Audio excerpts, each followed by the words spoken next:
Bueno, hoy les vengo a presentar un pequeño recorrido histórico con relación a las actividades acuáticas. Para ello nos remontamos inicialmente a la prehistoria, en donde la evidencia arqueológica nos permite mirar cómo nuestros antepasados utilizaban el medio acuático como una forma de supervivencia frente al ataque de los depredadores. Pasamos al Antiguo Egipto. El Antiguo Egipto era una ciudad muy rica en recursos hídricos. Es por ello que se convirtió en una necesidad que todos sus habitantes aprendieran a sobrevivir en este medio, ya que no podían estar exentos de alguna calamidad. Nos remontamos ahora a la antigua Grecia, en donde por su ubicación geográfica era una ciudad mercantil en donde desembarcaban o encallaban muchos barcos. Era por ello que era una necesidad aprender a nadar. Además de eso, en la antigua Grecia se consideraba a aquellas personas que no sabían nadar en el mismo rango de aquellos que no sabían leer o escribir, es decir, unos ignorantes. Ahora vamos con el pueblo fenicio. Una de sus principales características era que eran un pueblo mercantil y como buenos mercantes y como buenos empresarios contrataron a un grupo de personas encargadas de salvaguardar la vida de los tripulantes y de la mercancía. Así que contrataban a personas diestras en el arte de desenvolverse en el agua para, en caso de una emergencia, mitigar al 100% o al máximo las pérdidas, tanto del material humano como el económico. Nos vamos ahora al pueblo espartano. Como bien sabemos, el pueblo espartano era un pueblo guerrero. Esa era su principal característica. Por aquel entonces, ellos ya empezaban a utilizar las actividades acuáticas como una forma de ejercitación. Además, en sus ritos de iniciación, utilizaban plataformas en medio del mar y realizaban luchas. Aquellos que quedaban de pie en la plataforma eran los que pasaban a las siguientes pruebas. Cuando vamos a revisar el pueblo romano, en su auge de conquista, por aquel entonces también incluían en su preparación física y en la preparación de sus soldados el desempeñarse o desenvolverse en actividades acuáticas. Además de eso, ya utilizaban o incursionaron en los espectáculos de carreras de velocidad en el medio acuático. Fue una de las primeras manifestaciones de este tipo de competencias.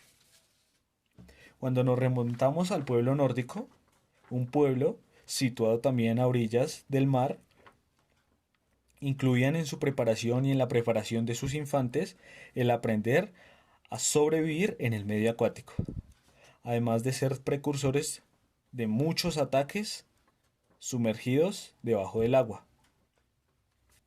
La Edad Media, un periodo crítico para las actividades acuáticas, ya que por aquel entonces empezaron a aparecer las primeras formas de monarquía, y sus trabajadores, habitantes y ciudadanos pasaban demasiado tiempo trabajando y dedicaron menos tiempo a las actividades acuáticas. Los únicos que estaban de alguna manera familiarizados con este tipo de actividades eran los pescadores y los navegantes. Así, el desenvolverse en el medio acuático se convirtió en una necesidad y en una forma de sobrevivir. Así fue avanzando este tipo de actividades a lo largo de la historia. Ya cuando nos remontamos a 1896, con la iniciación de nuestros primeros Juegos Olímpicos, empezaron a aparecer las primeras formas de competencia con relación a la natación.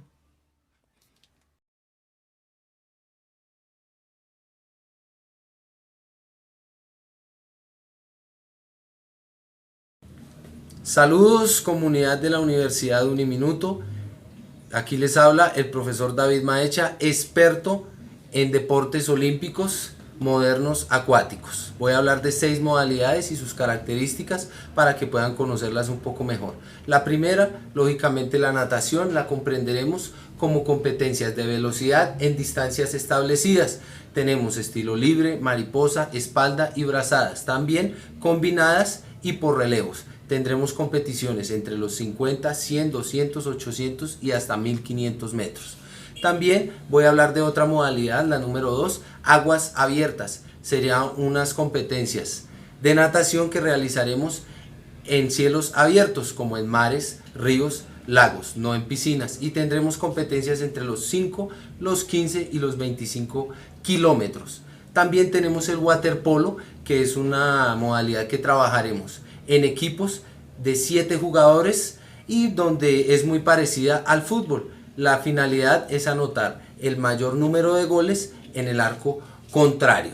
También tendremos una modalidad que ya sería la cuarta, que sería el nado sincronizado. Más que todo para las mujeres también, hombres también, pero las mujeres se inclinan mucho por esta modalidad. ¿Por qué? Porque les gusta mucho, porque combina la natación, la gimnasia, la danza y la música.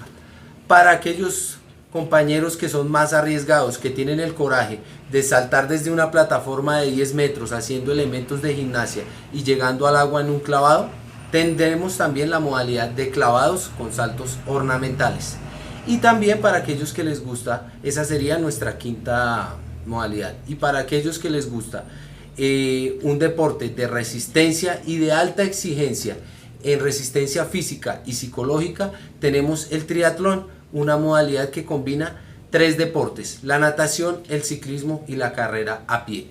En nuestras aulas virtuales yo les daré las tutorías y necesitaremos que tengan los siguientes elementos: una alberca, en su defecto, si no tienen, unos baldes con agua, o si no, también pueden hacerlo en una piscina de pelotas.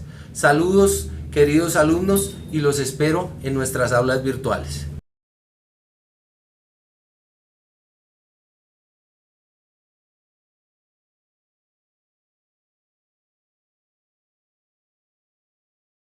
Vamos a hablar de la evolución y avance de la natación.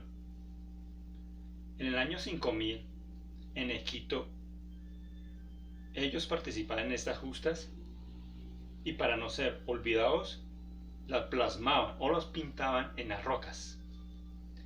En Roma existían piscinas de 70 metros. Ya en la Edad Media, los países del norte de Europa lo practicaban. En Londres, en el siglo XIX, en 1828, fue su mejor apogeo. En el año 1937, construyeron o hicieron la primera piscina cubierta, y de ahí hicieron la primera competición. En el año 1874 se crea la primera federaciones de clubes. Ahora vamos a Colombia. ¿Cómo ha evolucionado la natación? Se inicia oficialmente en el año 1936 la creación del Comité Olímpico Colombiano, que ahí en ese año fue los Juegos Olímpicos de Berlín. 3 años más adelante crearon la Federación Nacional de Natación, que fue en el año 1939 en la ciudad de Cali. Colombia participó en los Juegos Olímpicos de 1948 de Londres. En natación fueron 2 deportistas que participaron en 200 metros pecho. Transcurriendo los años, Colombia no ha tenido medallas de oro. Después, ya en el año 2011, fueron 2 atletas que le dieron el nombre en alto en Colombia, que fueron los atletas Andrés Pinzón y Carolina Colorado. Estos son lo más revelante que ha sacado Colombia.